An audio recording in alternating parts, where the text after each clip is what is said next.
professionnels du bâtiment ou particuliers, pour vos articles de bricolage et de construction, choisissez Batimax. Batimax, la qualité au meilleur prix. Manolotra anao ny fampalalam-baovao. La 4G Batelma vous présente Ny vaovao. Ny fampalalam-baovao hoarainao miaraka amin'ny Lavashkiri ho finaritra ny tontolo andronao. Lulain TV safidy tsara indrindra manolotra anao. Ny fampalalam-baovao. VTI manolotra anao ny fampalalam-baovao.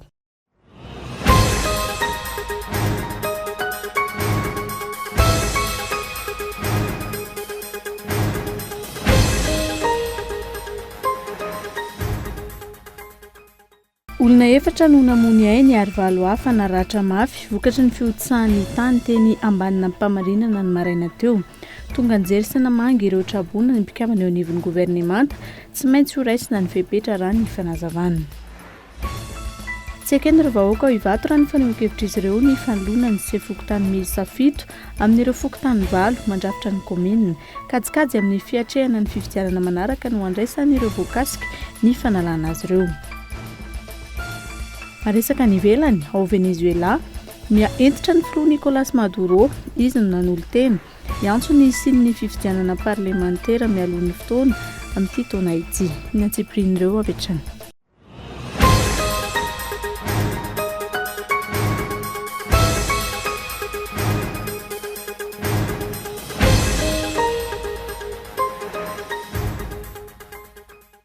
Miarapa tompoko klasy tompoko vavy faly tafaraka aminao indray atao anatin'izao fampalalam-baovao izao ary iasainam-panajana ianao anaraka izany hatramin'ny farany isa-taratsika izany amin'ny tsy andro alahady ity dia olona efatra no namony ainy ary valo hafa naratra mafy vokatry ny fiotsahan'ny tany teny ambanina mpamarinana ny maraina teo. Tonga anjery sy namangy ireo trabona ny mpikamana teo anivon'ny governemanta tsy maintsy ho raisina ny fepetra raha ny fanazavana ary ho afindra avokoa ireo mponina amin'ireo faritra tany domondoza rehetra tsy hiverena ny tranga tahaka izao intsony. Tena toerana araka eton Antsiansilavo. Tokony ho tamin'ny 16 no nianjera ny vato teto ambanina mpamarinana. Trano 5 no rava ary olona 12 no niaran'ny loza. Miisa 4 ireo namoiny ainy ary valo hafa kosa ireo naharatra mafy. Andro amaraina tokony tamin'ny 10 mahery teo zany ilay teto manodidina dia na io zavatra mikorotana be avy any ambony any dia samy mitaitra moa. Ndoza moa tsy mampilaza fa vetivety any dia vato zany no poti avany, vato be eo amin'ny 5 eo. Dia rehefa ninjera vato ireo dia trano efatra zany ny victime tamin'ireo potika tanteraka raha antsika mahita ireo dia anankiroa zany reto ambany reto ity zany vato be farany zao dia tola ty ambany aty ny fianjarany. Tamin'ireo trano efatra ireo zany dia olona efatra maty sy olona koa dia enina zany mbola maratra mafy ny hôpitaly any hatreto aloha. Efa nanao fikarohana zany ny pompeto aorianan'izay fa izay zany no ny fokon'olona namonjy voalohany teo fahitanay izay sura fa tsisy tsony ao, tsisy olona tsony ambany. Tonga tena toerana ny solotena ny filoham-pirenena sy ny governemanta malagasy, ny ministry ny fiarovam-pirenena, ny ministry ny serasera sy ny kolotsaina ary ny ministry ny fanajariana ny tany sy ny asa vaventy. Tsy maintsy ho raisina ny fepetra ahafahana mamindra ireo mponina manodidina ny faritra izay mbola tandindomondoza hatramin'izao. Efa misy carte any monsieur le ministre. Hitako ilay tokony atao mazava iny dia nanomboka rapitsy iny imprimena reo dia avoakanareo amin'ity faritra rehetra rehetra ity hoe reto aby les zones à risque ka il faut évacuer. Tsy manao étude ambony latabatra fotsiny nareo fa informereo isa-tokantrano mihitsy ilay olona zone à risque ity nareo anatina situation de danger dia apiarina izy dia hitavana solution momba ny recasement an'ilay olona mamila m'évacuer izy. Coûte que coûte angamba amin'ny non général satria c'est ain'olona ngely izy tsy voavidina ady hevitra ambony amin'ny gymnase moa izy teo? Gymnase na amin'ny terrain. Eo amin'ny 800 personnes satria efa vita cartographie fa ny tena dia mila former anazy dia notifienana amin'ny tsirairay mihitsy ilay izy raha mpanjakana ilay izy dia mba tokony arahana dans ce sens. Araka izany, tokony handray fepetra ao anatin'ny fotoana fohy ny komina Antananarivo renivohitra sy ny prefektura n'Analamanga manoloana ny toedra rà eny an-toerana izay mbola mipetraka ao faritra mena hatramin'izao. Efa nandray tanana ny fitondram-panjakana ary vonina anome tanana amin'ny famondrana ireo mponina ihany koa ny tafika malagasy.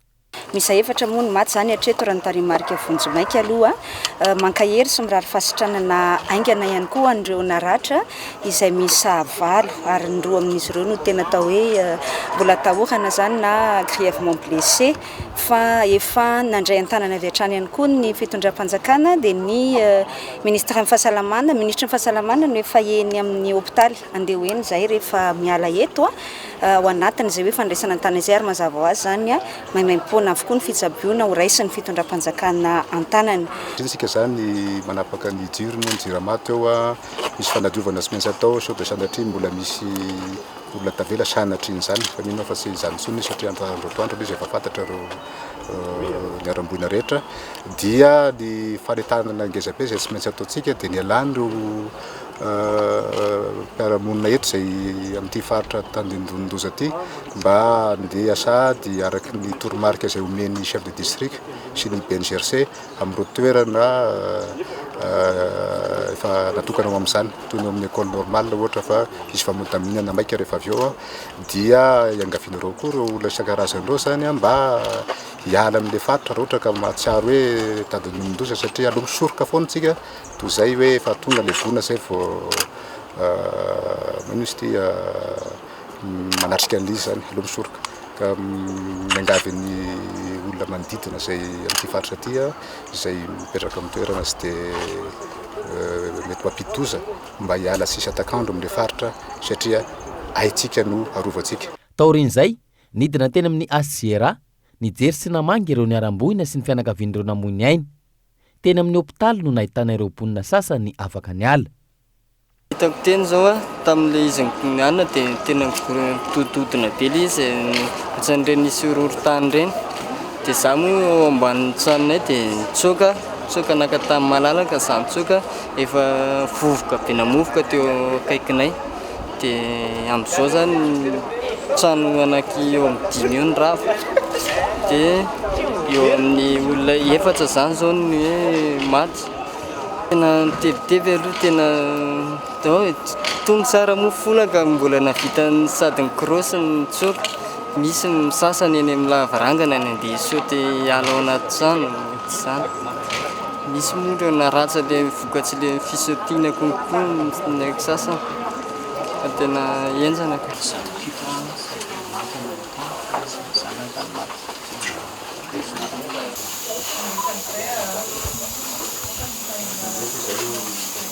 Tonga zay ministre kambana amin'ny gouvernement ny raha nandreo koa président de république ny raha nandreo koa prime ministre lehibe ny gouvernement ihany koa nijerenareo vahiny abana miarambola tamin'ny zavatra ny trano androany maraina filatsahana ny amin'ny raha fahasalamana teny tanteraka makahirenareo amin'ny fitsaboana ary manolotra ihany koa fanampiana ndraiky amin'ny fitondram-panjakana.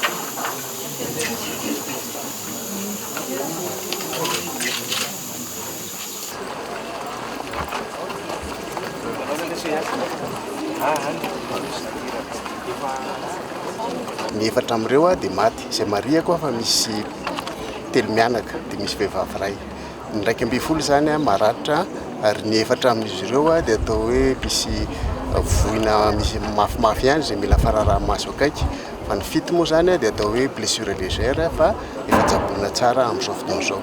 Dia ny fanjakana no miantoka ny fitsaboana manontolo amin'ny alalan'izay atao hoe fond d'équité zay zany no fanapahan-kevitra ataon'ny fanjakana io fond d'équité io ahafahana mitsabo tsy andoavam-bola ireo marary rehetra izay maratra no vokatry niny loza izay nitranga iny.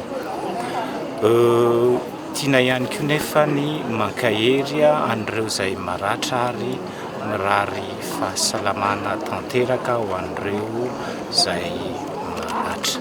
Nanamafy ihany koa ny prefektura n'Analamanga fa tsy maintsy ho raisina ary ampiarina ny fepetra anesorana ireo mponina amin'ireo toerana tany Domdoza na mbola tsy mazava ny toerana andraisana azy ireo izay mihoatra ny 2 tafo raha ny fanazavana. Rehefa misy voalaza matetika aminay namanjery hoe be da be ny danger imminent eny amin'ny toerana iny a tokony ala ny olona tapitra angamba zay ny fifampiresahana fa andray fepetra entitra zany zay rehetrarehetra déclaré zone rouge eny amin'ny toerana iny a dia tsy maintsy évacuena daholo zany ao anatin'ny fotoana fohy. Ny OMC élargi moa zany tsy maintsy ivory androany hariva na ara-pitso maraina hijery ny fomba natanterahana an'izay satria tsy maintsy iaraha-miasa amin'ny force zany ny gendarmerie ny police pirenena ny miaramila zany ny fanalana ny olona fanampiana ny olona hiala teny zany fa zay zany ny mesure tsy maintsy ho raisina manomboka zao. Efa nitanterana teto amin'ny fampahalalam-baovao omaly fa maro ny fiotsahan'ny tany niseho hatramin'ny taona 2024 manodidina ny rova Manjakamiadana. Aina maro no nafoy vokatra izany. Maro ihany koa ireo naratra sy ravafananana ary tsy manan-kelofana. Amin'izao fotoana mbola mijanona ho faritra mena ny ilany andrefana, miainga ho tsy mialonjafy, mandalo eo ambanina mpamarinana ho any ankadilalana. Ny 24 febroary 2024 tsy ahivina no efa nisy ny didim-panjakana na arrêté larana 237 bara 2024 tsipika M2 pat bara SG bara DGAT bara DVPT mandrara ny asa fanorenana na manodidina ny rova, indrindra ny fokotany Manjakamiadana, Andafevaratra, Ambohipontsy, Andohamandry, Miandrarivero, Manakambahiny, Ambato Vinaky, Ankazo tokana ambony, Ambato Nakanga, tsy mialonjafy, tsara faritra. Ny prefektura sy ny commune no tokony andray fepetra entitra amin'ireo ponina tsy manaraka ireo fepetra noraisina ireo. Fa ambeten'ny filoham-pirenena ny hoe asa ary asa avy hatrany. Voaporofo zany nandritra ny fitsidiam-paritra izay nataony voalohany tany amin'ny faritra Atsimon'ny Nosy, fitsidihana izay nilazana fa ho atao laharam-pahamehana ny lafiny sosialy sy ny fandriampahalemana. Arahoany ny matoa an-dahatsoratra. Isan'ny teboka ny vohitra tao amin'ny filan-kevitry ny minisitra ny anavao laharam-pahamehana ny fijerena ny olana iaina ny vahoaka amin'ny andavanandrom-piainany ary ho tanterahana ny IEM. Isan'ny fanapahan-kevitra goavana ankoatra izay no raisin'ny mpitondra nandritra io filan-kevitry ny minisitra io hatrany. Ny didim-pitondrana no raisina tamin'ny alalan'ny ministera ny fambolena, ny fiompiana ary ny jono izay mandrara ny endrika fanondranana omby, anatin'izany ny omby velona sy ny enomby. Voaporofo zany nandritra ny fitsidiam-paritra voalohany nataon'ny filoham-pirenena sy ireo delegasiona niaraka taminy tany amin'ny faritra Atsimo. Tsy maintsy hovahana ny olana eo amin'ny sosialim-bahoaka toy ny famahana ny olana rano fisotro madio, ny jiro, ny fandriampahalemana, ny fahasalamana, eo ihany koa ny anamboarana sy ny anatsarana ny digy eo fiherenana izay niarahana tamin'ny ministera ny fanajariana ny tany sy ny asa vaventy. Tsy ny sosialy ihany anefa no imasoan'ny mpitondra sy ireo tompon'andraikitra fa miainga avy aty amin'ny rafitra farany ambony mipaka eny fotony. Ny herinandro lasa teo ohatra nampahafantarina ny be sy ny maro fa tokony aneo ohatra ny fahefanam-panatanteraka ka tsy afaka mampanendro ireo fara sy mandeha amin'ny sens unika intsony. Ny zoma lasa teo nanatanteraka ny fanambaram-pananana teny anivon'ny fitsarana avy momba ny lalam-pandrenana ireo mpikambana eo anivon'ny governemanta notarian'ny Prime Ministre Antsay Christian. Fanambaram-pananana izay didiny lalàna tsy maintsy atao. Taratry ny fanarahan-dalàna eto amin'ny tany sy ny firenena izany ary ny fanarahana ny lalam-pandrenana ihany koa. No io fahitana ny fahavononan'ny mpitondra hitondra ny amin'ny fampandrosoana io, resy lahatra ireo solombavim-bahoaka ary nanome ny fahefana ny filoham-pirenena tamin'ny alalan'ny fandaniana ilay volavolan-dalàna teny amin'ny antenimera-pirenena. Nolanina teny anivon'ity antenimera ity ihany koa ny lalàna mahakasika ny fifidianana solombavim-bahoaka izay averina amin'ny lalàna nampiasaina tamin'ny taona 2012. Ambety teny ny filoham-pirenena ny hoe asa ary asa avy hatrany. Na izany aza, ilaina ny fifanomezan-tanana sy ny fahavononana avy amin'ny tsirairay. Manaraka ny ohatra omen'ny fahefanam-panatanteraka, mandray ny andraikitra tandrify azy. Tanjona ny ampandrosoana ny Madagasikara, lavitry ny tahotra sy ny tebiteby ary ny fahasahiranana. Fa manambahiny ny sampana fampahalalam-baovao amin'ny tsy alina tsy dia tsy isa fa Andriamatoa Randrianirina Aja Aina talery samparitra ny asa vaventy any amin'ny faritra Antsiranana, any amin'ny faritany Antsiranana. Miarabanao tonga sao eto amin'ny fampahalalam-baovao. Miarabanao Faizoro ary miaraba koa ny ireo mpijery ny vaovao an-tsaran'ny Kolo TV. Isan'ny resahana eto ny mikasika ny fatapahan'ny lalana ao Marivo Rahona any amin'ny lalam-pirenena fahaenina any PK 582 izay efa tapaka nanomboka tany amin'ny taona 2024 any. Manahoana ny afaka jerentsika amin'ny sary mikasika izay, manahoana ny zava-misy any an-toerana amin'izao fotoana izao? Ny zava-misy anay toerana zany dia efa misy familia andalana zany eo amin'ny PK 582 izao hitantsika amin'ny sary zao. Iny hitantsika menamena iny zany le fivilia andalana ka kolasy ny mikarakara anazy ary efa nahazo ny fanirahana ny fanomboana ny asa moa zareo tamin'ny 17 Janoary tamin'ity taona ity.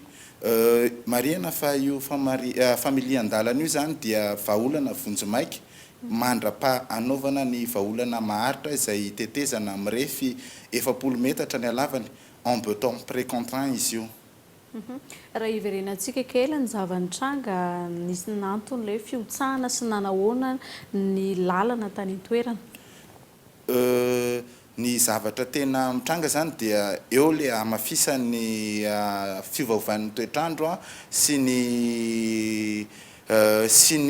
ihany koa zany ny fahasimban'ny tontolo iainana izay no mahatonga ny fivilian'ny renirano mananjeba moa zany no hitantsika eo. Io zany no mahatondraka ny lemak'io eo amarivorao an'io.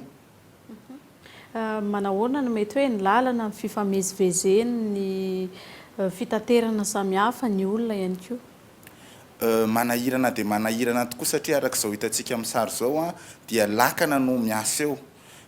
Izay indrindra zany no nahatonga ny fanaovana ny familian-dalana ho digy.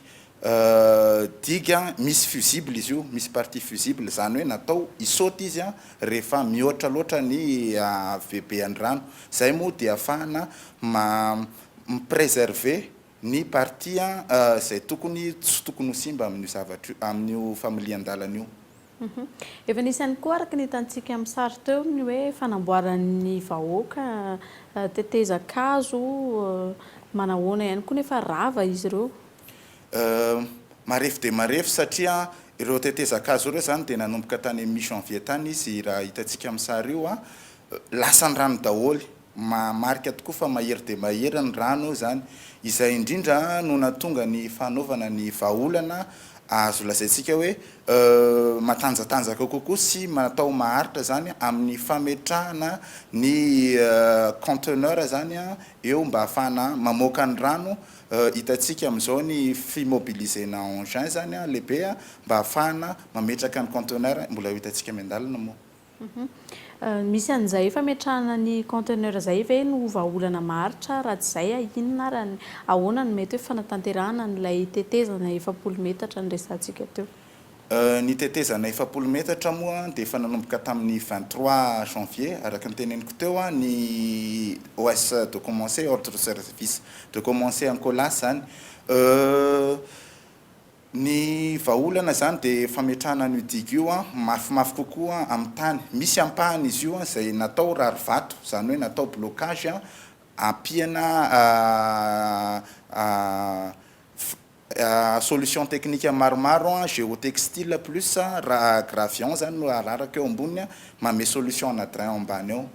Tsy vitan'izay fa apina zany io conteneur io. Ty moa zany dia atao anatin'ny rano be tokoa ny fametrahana anazy hitantsika amin'ny sary io. Mbola ho apina zany io conteneur io fa tsy ampy zay nefa satria mila ny fiara-miasan'ny vahoaka mandritra ny fanampiana ny fanatanterahana ny asa indrindraindrindra eo amin'ny tsy fanetsenana ny lalana rehefa miasa zany satria ny ampahany tany izay ampiasaina amin'io déviation io dia alaina any ampasimitera PK 580 misy 2 kilometatra eo zany no angatahana fiara-miasa amin'ny vahoaka sy compréhension lehibe dia lehibe. Ao anatin'ny hafirina no mety hoe anatanterahana an'izay asa izay raha hoe tsika zao mbola anatin'ny azo lazaina eo anatin'ny orana ihany mitohy ve zany ny asa amin'izao fotoan'izao? Mitohy dia mitohy tokoa ny asa satria efa manomboka zany efa nametraka conteneur ray zay farafahelany angambany ataoko hoe eo amin'ny 3 semaines eo dia afaka tonga indray koa ny conteneur manaraka izay apetraka eo. Farafahelany ho fa mety ho tonga mialohan'izay mety ho 2 semaines akory raha dia efa mety ho avy le conteneur fandroany zany apetraka eo. Na izany na tsy zany anefa dia mitohy foana ny fametrahana ny déviation raha voavantany voalasa le partie fusible dia efa mametraka tany avy hatrany koa zay ahafahana mampitohy any déviation. Io fametrahana tany eo anefa dia misy mesure d'accompagnement satria misy barrière de pluie zany eo. Zay no angatahana ny vahoaka faharetana satria raha vao pitehantsika le izy amina barrière de pluie de vao may ela kokoatsika miandry adiny 3 aorinany filatsahan'ny orana zany no anokafana ny barrière de pluie mba ahafahan'le remblayan'le digue zany mahazo consolidation tsara sy capacité de portance bebe kokoa ahafahana mitondra ny poids lourd. Manapetra ihany moa ny fisaonantsika eto amin'ny fampahalalam-baovao azonao fitsinina ve ireo rehetra voalaza androany sy ireo tena hoe afatra mivaingana tiana ho ampitaina. Ho fintin'izany rehetrarehetra zany dia efa eo ampanataterahana ny asa zany ny ministera misahana anay eo any koa mikolasy izay manatateraka ny asa mangataka fiarah-miasa sy compréhension avy any amin'ny vahoaka zany satria tsy mora manao zavatra nefa andehibe ny firenena no andreketan'io lalana io. Isaorana ianao Andriamatora Andrenirina ny vahiny teto amin'ny fampahalalam-baovao tamin'ny tsy alina ity ary antenena ihany koa fa nitondra fanazavana ho an'ny mpanaraka ny fampahalalam-baovao sy ireo mponina ny toerana izay afatra nampitainao izay. Sotranao. Fa tsy akain'ny vahoaka ao Ivato raha ny fanehoan-kevitra izy ireo ny fanoloana sy fokotany 7 amin'ireo fokotany 8 mandrafitra ny komina kajikajy amin'ny fiatrehana ny fifidianana manaraka ho avy eo no andraisan'ireo voakasika ny fanalana azy ireo amin'ny toerana takiany vahoaka ankilany ny anatanterahana fifidianana filoha-pokotany izay tompona andraikitra voalohany amin'ny fampandrosoana ifotony. Komina Ivato filoha-pokotany 7 amin'ireo fokotany 8 mandrafitra ny komina no nesoriny tompona andraikitra eo anivon'ny komina. Antony tsy mitombina loatra no nambara tamin'izy ireo raha ny fanazavana ireo voakasika. Kajikajy ho amin'ny fiatrehana ny fifidianana manaraka kosa no andraisan'izy ireo izany. Lazaina fa hoe ratsy fitondran-tena nefa ny vahoaka iny amiko mbola mamy ana sady tsisy pirofo le izy raha nisy ary raha ny fitondran-tena ratsy netiko tokony mba hampiantso zareo lehibe eo ambony satria zoany zany raha ny fahazahoako azy tompoko dia izay mihitsy hoe resaka fifidianana andeha fifidianana député dia andeha fifidianana mera zany dia soloany timma daholo izay mamy vahoaka teo amin'ny faritra izay adidinay. Tsy nisy nampandraisana fokonana izay ary mpitondra teo tsy nampahalalana fa nalefa avy any fotsiny hoe rehefa olon-dehibe io fa tsy mahavita ninina tsony le rangahy io nefa tadio fa teo amin'le kartena tsy zareo fa nenay tena voakasy zavatra io ngamba nrehetrarehetra ny fokotany vato teo niterana anjaka ny président Rajoelina nazony vato be indrindra ka zareo tsy zakan'ny mpitondra dia aloha esorina ireo chef quartier reo fa animba ny kajikajy politika atsika amin'ny fifidianana manaraka zay no nangatany oka mba esorina ireo filoha-pokotany tendren'ireo. Ankilany nanatanteraka fanangona tsy ny ho fitsipahana izany fanapahan-kevitry ny komina izany ireo fokon'olona any an-toerana tsy eken'izy ireo raha ny fanazavana ny fanesorana tsy aradrariny ireo filoha-pokotany ireo.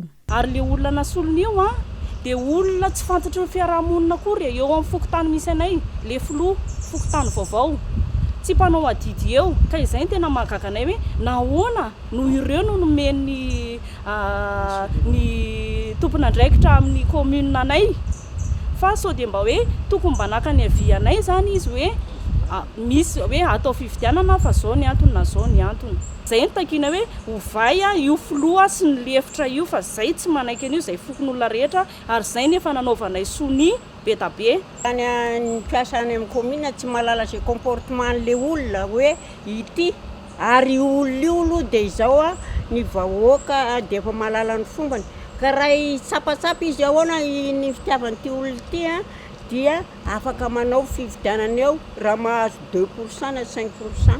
Raha ny fanazavana trany nisy tamin'ireo filoha-pokotany nesorina tanteraka nosoloana olona avy amin'ny antoko-timina ary nisy ireo nafindra toerana isahana andraikitra hafa eo anivon'ny fokotany. Manaitra ny tompon'andraikitra ankilan'ireo vahoaka ny amin'ny tokony sy ny fifidianana izay olona heverin'izy ireo hitondra fampandrosoana apetraka eo anivon'ny fokotany izay fototra haingany ny fampandrosoana ifotony. Nisokatra tamin'ny fomba ofisialy ny fizarana fanomezana ara-bola avy amin'ny fitondram-panjakana ho an'ny sekoly tsy miankina ho an'ny taom-pianarana 2024 tsy ekena intsony ny fanaovana kolikoly sy ny kitrano an-trano eo amin'ny sehatry ny fampianarana manomboka izao raha nambaran'ny minisitra tompon'andraikitra olona saina. Mpampianatra avy amin'ny sekoly tsy miankina miisa 370 sy 900 sy 900 sy 4 alina no hitsitraka ny subvention na ny fanomezana ara-bola avy amin'ny fanjakana. fanomezana izay natao anamevanana ny vesatry ny ray aman-dreny sy ho fanampiana ireo mpampianatra na hafen'ny fepetra hisitraka ny fanampiana. Entitra ny ministry ny fanabeazam-pirenena, ny fampianarana teknika ary ny fanofanana arakasa Volaingo Marie Thérèse nanoloana ireo tompony andraikitra eo anivon'ny fanabeazana. Nanatrika ity fanokafana tamin'ny fomba ofisialy ny fanampiana rabolo avy amin'ny fanjakana ho an'ny sekoly tsy miankina ity. Aoka izay ny fanaovana kolokolo sy ny kinamanamana raha nambarany, tsy ekena ary tsy andeferana izay tratra mandika lalàna. Mba hatratrarantsika mitandrina sy hanafenianana ny famambola amin'ny fampianarana. Misy antsika dia iangaviana antsika hiasa haingana, lamina farapaharatsiny amin'ny farany volana aprily dia ho vita ny famemontsika ny tonga amin'ny Cisco ny fils primaire d'enquête mba ahafahantsika mamoaka ny vola ara-potoana sy ara-tokony izy. Manaraka izany, mitodika amintsika ny volontraine Cisco indrindra ny agent diétaire rehefa hoe mikirakira vola mba hanao soloka miara-milanja sy tongotra miara-mamindra mba hizara ireo vola ireo amin'ny amin'olona izay antefana izany araka ny tokony ho izy. Izany hoe tsisy fanavakavahana fa ny olona voatono misitraka azy ny tokony misitraka, tsy misy kolikoly, tsy misy fitaninana, tsy misy fanavakavahana. No tanterahana teto amin'ny INFP Mahamasina ny fanamarina ny fanomboana ny fizarana ny fanampiana rabola ho an'ireo sekoly tsy miankina na hafen'ny fepetra. Iato vetivety eto anatin'ireto dokavaratra ireto isika mialoha ny anarahana ny toy ny fampalalam-baovao rehefa avy eo ary.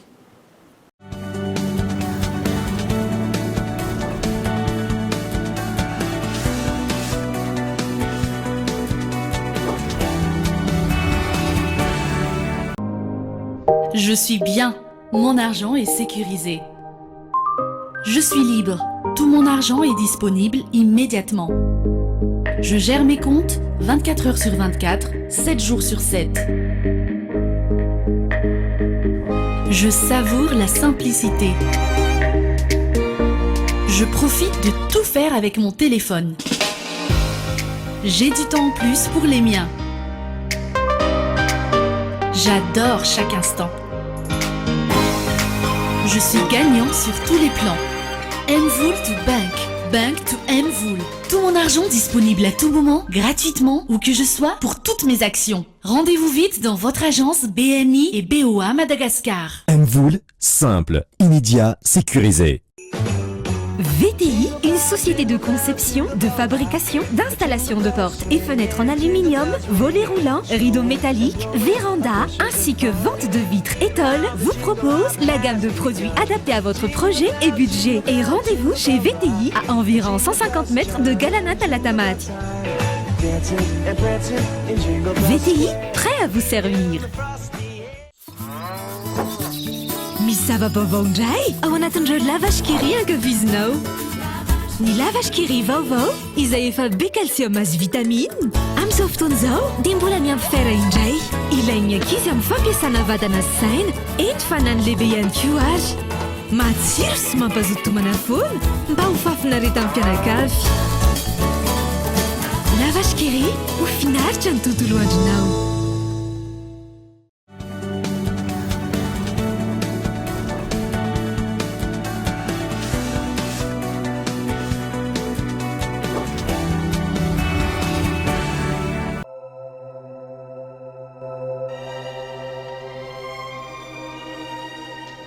What's the matter?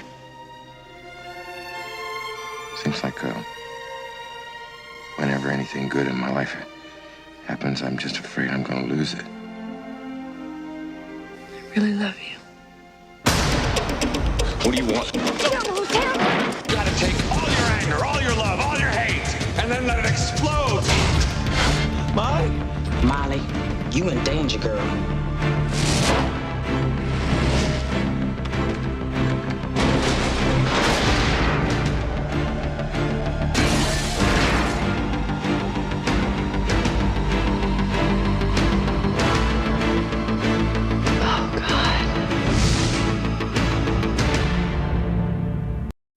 Tafaverina eto amin'ny fampahalalam-baovao isika ao amin'ny lafiny sosialy no anohizana izany. Maro ireo mitaraina noho ny kalitaon'ny rano avy amin'ny orinasa Jirama amin'izao fotoana ny orana izao. Raha ny fahazarana nandritra ny taona maro no mahazo rano manompo mavo ary miandry izany isika vao ampiasaina ankehitriny dia ahitana fiantraikany amin'ny fahasalamam-bahoaka izany raha ny zava-misy any amin'ny faritra izay nanaovana ny fanadihadiana toaka ny teny Ambohidratrimo. Albertin Ramialarivo ary no mitatitra ny andidin'izay. Vitsy ny tokantrano no manjifa ny rano Jirama ao tokantranony ao amin'ny komina Ambohidratrimo. Eny amin'ny mpampondrano iraisana avokoa no manovy rano, ny vala amin'ny 700 isan-jato ny poniny. Tsy zarazara nefa ny fanadiovana eny amin'ny toerana iombolana ireo. Ankoatr'ireo, feno fako miparitaka ny lalana lovan'ny poniny.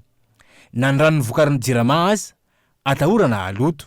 Antony nanaovany mpanazava fanentanana momba ny rano fisotro madio sy fidiovana tamin'ity komuna ity. Nanao fanentanana eny anivon'ny Fokotany sy eny anivon'ny tokantrano tsirairay avy mampafantatra ny olona mikasika ny zo fototra azo rano fisotro madio sy fanadiovana. Ny eto Ambohidratrimo zany dia anisan'ny komuna izay akaiky ny renivohitr'i Madagasikara nefa mbola tsapa fa mbola maro ny Fokotany sy ny tokantrano izay marefo amin'ny resaka fahazahoana rano fisotro madio sy fanadiovana. Eo ihany koa ny hoe mbola tsy matanjaka tsara ny firaisamon'ny pirenena amin'ny fanentanana amponiny sy ny fifanankalozan-kevitra amin'ny mpitondra eto anivon'ny komuna. Dia izay anisan'ny nisafidianana ity toerana ity hanaovana ny tetikasa fandion-drano. Araka izany, miena ny tany fananana rano fisotro madio. Ny taona 2024 580 isan-jato ny ponina no nanana rano fisotro madio. Efa ho lasaka ny 500 isan-jato kosa izany amin'izao fotoana izao. Raha ny nambaran'ny fikambanana tsy miankina miantsehatra eo amin'ny fampananana rano fisotro madio iray. Tafiditra ao anatin'ireo zo fototry ny ponina nefa ny fananana rano fisotro madio. Raha ny salanisa avy amin'ny Instat, efa 700 isan-jato ny malagasy hatreto no mahazo fahafahana hanjifa ny rano fisotro madio. Fa fanadihadiana manokana kosa indray no entina aminao eo amin'ny tontolon'ny lamaody sy ny asa famoronana. Asa saina tsy voatery ho tsotra ny asa famoronana akanjo ary mety hatratratra amin'ny 3 volana ny famoronana izany raha ny fanadihadiana natao. Azo ampifandraisina amin'ny zava-misy eo amin'ny toerana na firenena iray ny asa famoronana tahaka ny sitraka Rakotoasim-bola izay namoaka ny collection ilakaka tamin'ity androany ity. Sirakot no anarana isalora ny sitraka Rakotoasim-bola amin'ny tontolon'ny lamaody. Manao ny asa famoronana akanjo manokana. Androany izy no namoaka ny collection ilakaka izay nahitana karazana akanjo maro, mihaja, fentina mianjaika na miasa. Mampiavaka ny famoronana ataony ny fampifandraisana ny asany amin'ny zava-misy iainany eo amin'ny firenena indrindra ny lafiny sosialy. Miompana amin'ny fiainana sosialy mamoaka an'ireo collection eo ilakaka satria mahita hoe tsika manana relan-kibon-tany be da be ary anisan'ny voalohany mihitsy ny arany amin'ny resaka safira ohatra kanefa tsy tonga ny amin'ny vahoaka izay vokatrizay. Dia ao anatin'ireny akanjo ireny mampiseho ny loko ny broderie ao anatiny tantaran'izay fiainana ny lakaka izay sy ny toetran'ny olona fomba fiaina ny mahazo an'ny tantsika. Dia amin'ity taona ity ako mieritreritra indray ato akavanantsika ato nanao ny collection Woodstock izany hoe hommage amin'ny 20 taonan'ny Woodstock ilay izy mba miova kely indray. Asa saina sarotra ny asa famoronana raha ny fanazavana izay mety aharitrela. Prototype ary misy ho an'ny sokajitaona sy ny AB rehetra ny vokatra izay vokariny Sirakot.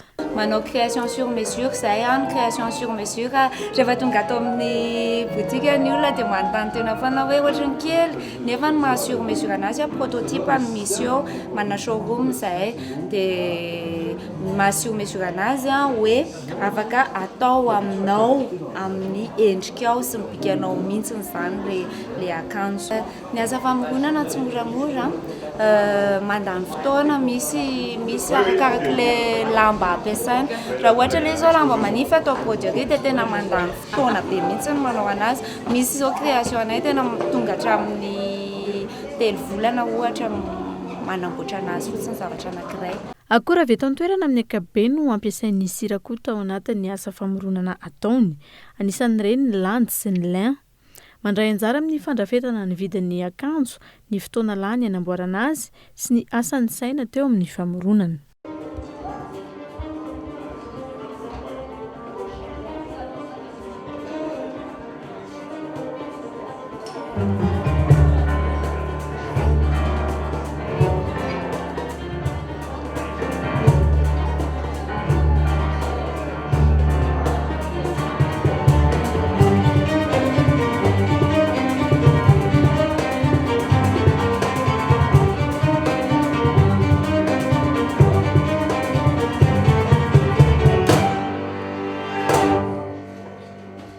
Eo amin'ny tontolon'ny fanatanjahantena kosa indray dia totosa androany tetsy amin'ny dobo filomanosana Ampefloa ny andro farany eo amin'ny fifaninanana karakarain'ny Ligue des Sports Paralympiques eo anivon'ny Ligue Nanalamanga teny an-toerana Rion-Ry Florian.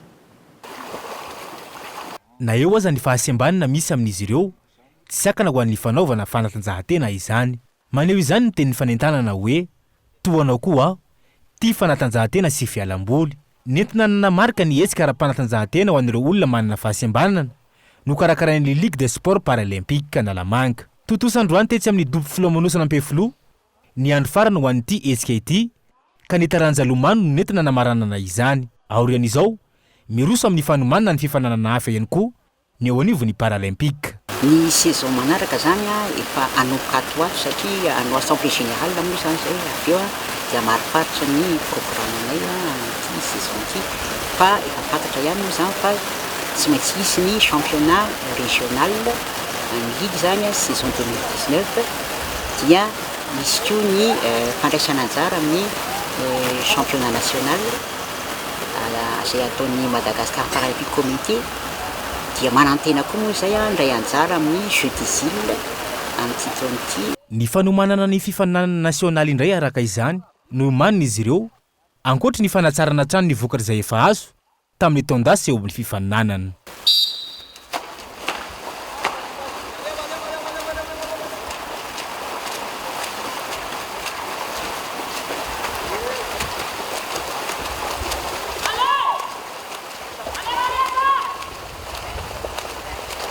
Lafa vaovao hafa ihany koa maro amin'ny malagasy indrindra ny eto Andrenivohitra no mankafy ny fiaran'ny taona 2020 ary misy amin'ireo mpankafy ireo no mikojakoja izany mbola azo ampiasaina fa eo ihany koa ireo manao izany ho fampiratina na ny collection olona saina ary no mitatitra ny andindininy.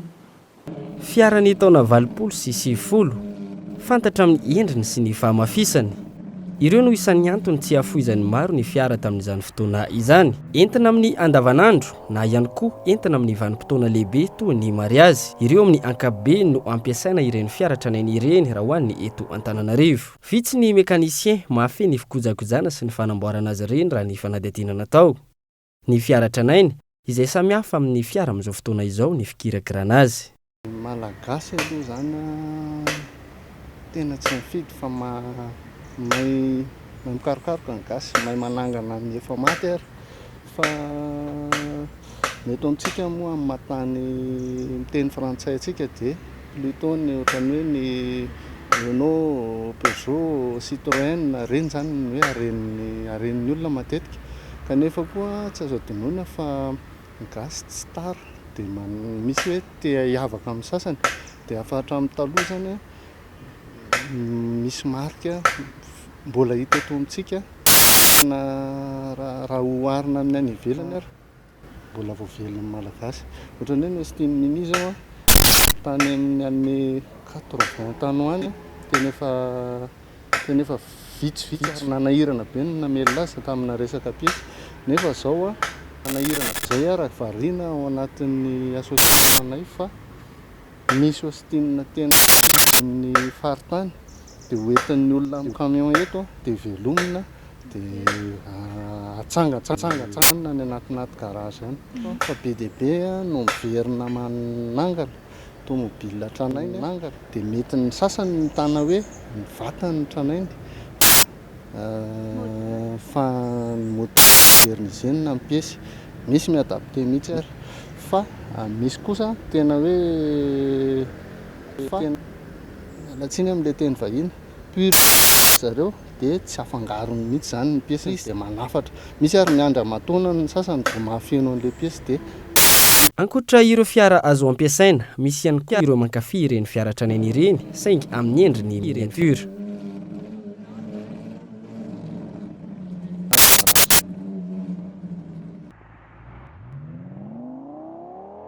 Misy karazany maro ireo fiara madinika na miniature atao famparatiana na ny voiture de collection, miankina amin'ny échelle toa ny 1 sur 43e na ny 1 sur 18e. Ity farany izay afaka sokafana ireo varavarana. Fa ny fiara kely izay hitanareo matetika ireny dia ireo fiara kely tsy dia ahitandreo dia tsy maintsy afarana any amin'ny zareo any Europa any. Teneniko hoe Europa ilay izy satria matetika any no vidiana ilay izy. Ny olana kelintsika amin'izao nefa dia eo amin'ilay sandam-bolantsika somary manahirana ihany dia lasa mividy lafo dia tsy takatsika maintsy zany ilay izy ny tena marina raha tsy hoe manao fananiana maintsy mividy an'ilay izy hoe tiako io fiara kely io satria eo amin'ny resaka détail dia pitsopitsony kely ny tena ahitana an'ilay hoe tena fiara lehibe ity natao amin'ny fiara kely. Raha ireo fiaran'ny taona 20 sy 90 no tena nahasarika ireo izay mpanao fampiratiana ireny fiara madinika ireny hatramin'izay, efa mirona amin'ireo fiara vao nivoaka indray izy ireo amin'izao fotoana izao, indrindra ireo fiara avy any Azia. Zao zany ny fitiavan'ny olona miniature zao teo aloha teo izy dia hoe modèle ancien modèle surtout amin'ny fiara frantsay ataontsika hoe des années 90 amin'izao indray izy nefa somary efa mitady an'ilay fiara kely amin'izao zareo amin'izao fotoana izao ohatra hoe nanomboka any amin'ny 2000 miakatra. Ny olana kely nefa ny zareo mpanamboatra na mpanao an'izy ireny vitsivitsy ihany afa-tsy ry zareo sinoa izay afarana any Chine ilay izy ohatra hoe fiara coréenne japonais sinoa ireo zareo manao azy satria ireny matetika avoakany miaraka amina fiara tena izy dia asiany modèle kely ho famantarana ny mivondrona anaty fikambanana ireo mpankafy ny fiara tranainy raha ny eto Madagasikara. Anatin'izany no ifanomezana sosikevitra sy hitambaran'izy ireo amin'ny fanafarana ireo pièces ilaina amin'ireny voiture de collection ireny na ihany koa amin'ireo miniature. Farany eto ny fotoanan'ny fampalalambavao tamin'ny tsy alaitsy ankasitrana ianao tompoko kilasy sy tompoko vavy nanjoy izany hatramin'ny farany manome fotoananao indray raha mipitso. Veloma tompoko.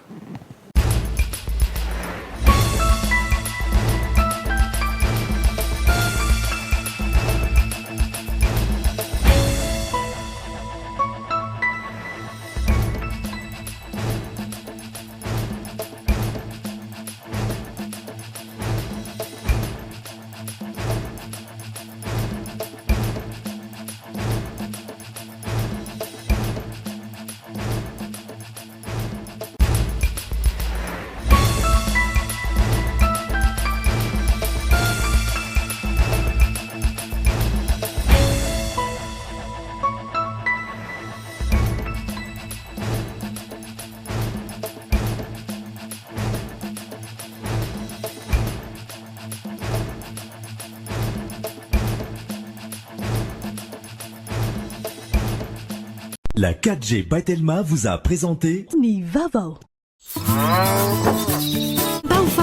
Narainao teo ny fampalalam-baovao miaraka tamin'ny La Vache qui rit ho finaritra ny tontolo andronao. Blue Line TV safidy tsara indrindra nanolotra anao teo ny fampalalam-baovao.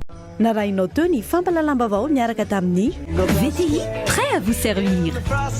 Batimax vous propose sa gamme de luminaires rustiques en suspension avec applique pour tous les modèles à 70% de remise. Offre valable jusqu'à épuisement du stock. Alors, n'attendez pas. Batimax, la qualité au meilleur prix. Nanolotra anao